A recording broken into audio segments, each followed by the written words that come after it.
eto na nga guys. Marami kasi nagtatanong, well, hindi ikaw yon, kundi yung mga mosang sa buhay ko para alamin ko anong trabaho mo ngayon, te. Well, ako po ay tulog sa umaga at gising sa gabi kasi isa po akong What? Mali ang iniisip. Well, samahan niyo ko ngayon sa isa sa mga side hustle ko para may pambili ako ng luho ko at ng diaper ng nanay ko. So yun na nga, kanina umaga kasi ay nag-chat sa akin si Lolo Bong. Si Lolo Bong po ang dati naming technician kung saan ako nagtatrabaho na radio. Dito sa aming probinsya, dito po sa Mindoro. Kapag meron kasing extra ads na gusto niya ipa-record sa akin, binabato niya sa akin, ako yung nagbuboses doon. Buboses ako eh! Hindi para mang-away. So eto yung chat niya sa akin. Good morning, G. Magpapagawa sana ako ng AOB, kaya lang baka sa June 20 pa ako mababayaran. June 20 pa niya. Sabi ko naman, sige, Lolo Bong. Tapos eto, pinasa na sa akin yung script. Ayan. Tapos syempre, yun na yun. Okay? Ngayon, ang nire-ready ko lang dyan, syempre yung laptop natin, which is eto. Ayan yung laptop natin. And then, ating mic. Sorry, mali. Ito na nga yung aking mic. Yan. So, walang ads. AOB lang to. Maikli lang siya. Ibig sabihin, announcer on board. Ako yung mga umalingaw yung bunganga bago mag-start yung program. May connection pa rin pala siya sa ads. Ads on radio to guys ha. Hindi siya pang TV. Pang radyo lang kasi bunganga ako. Pero kung may racket kay babato dyan, baka naman. So, yung gagawin natin is time check. Tapos yung ads na BMEG. Alam mo yung BMEG? Hindi ko rin alam eh. Kakatapos ko lang din mag-record kanina ng Wattpad kina May Keme. Ayan ang script ko. Yarn. Huwag yan tingnan. Yun. Kakatapos ko lang. So medyo may exorcism nang nangyari sa boses ko. At hindi ko na kailangan mag-internalizationism. Wala, kailangan ko pa rin pala mag-exorcism. Kasi ads pala to. Hindi pala siya story. Kasi kanina yung mga pinagagawa kong boses, may nanay, may leading man, may tao. So yung magiging atake ko ngayon dito, parang time check was brought to you by... Hindi tayo pinalad maging artista. Kahit na Angelica Panganiban yung pangalan ko. Hindi ka maniwala? Eh, totoo, may idea ko dito. Basahin mo yan. But, ano yun? Ba't gumagalaw? So yun, kaya boses na lang natin yung naging artista. Sana makilala din tayo sa industriya. Gutom ako, te. Kain muna ako. Bilang ko ng timamay.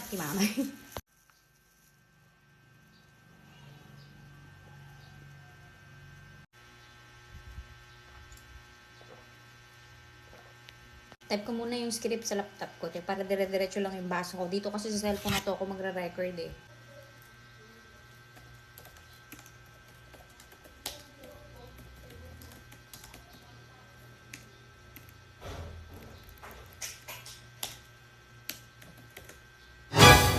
Yeah, let's get started. Set up ko lang aking.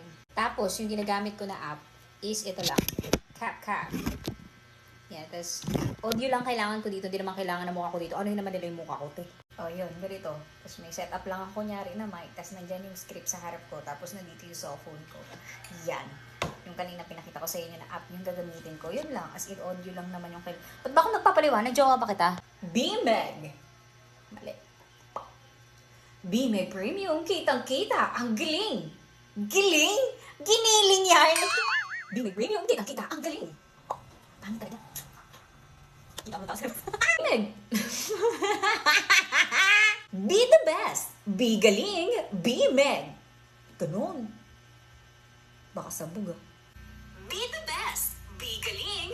Be Meg. Be. OA naman, be. OA. OA ka. OA ka. OA. Ito na yung favorite part ko. Yung time check, time check. This time check was brought to you by BMEG Premium. Kitang-kita, ang galing! Be, habang nag-record ako, nakakamao ako. Parang gusto ko na suntukin na sarili ko ba? This time check. Okay. Holol. This time check is brought to you by Be the Best, Be Galing, BMEG. Ba't ka nakaganon? O, tapos na. It's a wrap! It's a wrap! Okay, guys. It's a wrap. So, it's a wrap. Cheers. Eto, guys. Pakinggan nyo, ha. Alam ko hindi ganun kaganda kasi yung totoong maganda ito. Eh, may gabi. Eto, pakinggan mo ha. Pakinggan mo! BMEG Premium, kitang-kita, ang galing! Be the best, be galing, BMEG! This time check is brought to you by BMEG Premium. Kitang-kita, ang galing! This time check is brought to you by Be the Best, Be Galing, BMEG!